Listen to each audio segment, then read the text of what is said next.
वर्धा में अनुसूचित जनजाति की सूची में बदलाव के विरोध में आदिवासियों ने महाआक्रोश मोर्चा निकाला। बंजारा, धनगर, वंजारी और अन्य जातियों ने इस मोर्चे में भाग लिया। मोर्चा आरटीओ मैदान से जिला अधिकारी कार्यालय तक गया। साथ ही गजानन सयाम ने कहा, जातियों को अनुसूचित जनजाति की सूची में शामिल न किया जाए, इसलिए यह महाआक्रोश मोर्चा निकाला गया।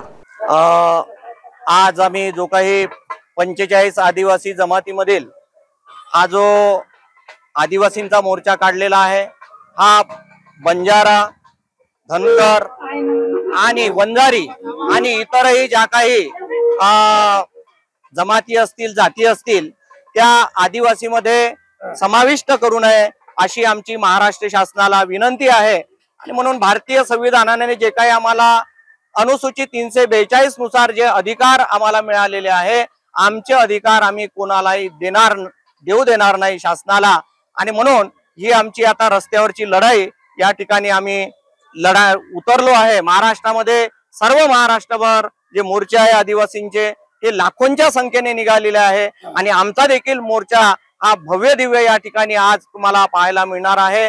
म्हणून महाराष्ट्र शासनाला आमची एवढीच विनंती आहे, बंजारा समाज, धनगर समाज किंवा वंजारी समाज हा भारतीय संविधानिक दृष्ट्या हा आदिवासींच्या ज्या सवलती आहे किंवा त्याचे नॉर्म्स आहे, हे नॉर्म्स पूर्ण करू शकत नाही। जे निकष आहे आदिवासी बनण्यासाठी आणि कोणत्याही शासनाला किंवा न्यायालयाला अनुसूचित जमातीमध्ये टाकण्याचा अधिकार नाही, कारण तो केवळ देशाच्या भारतीय संसदेला आहे।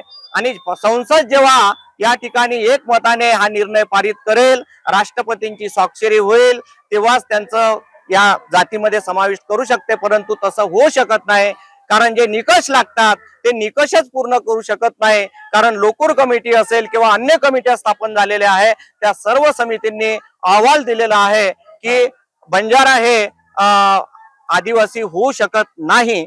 आणि म्हणून अशा प्रकारे आम्हाला त्यांना कुठल्या प्रवर्गात टाकायचं, त्यांना केंद्रात कोणत्या सवलती द्यायच्या शासनाने ते द्याव्यात, परंतु अनुसूचित जमातीमधून किंवा एसटी मधून आम्ही त्यांना कुठल्याही प्रकारच्या सवलती देणार नाही, हा आमचा दृढ संकल्प आहे।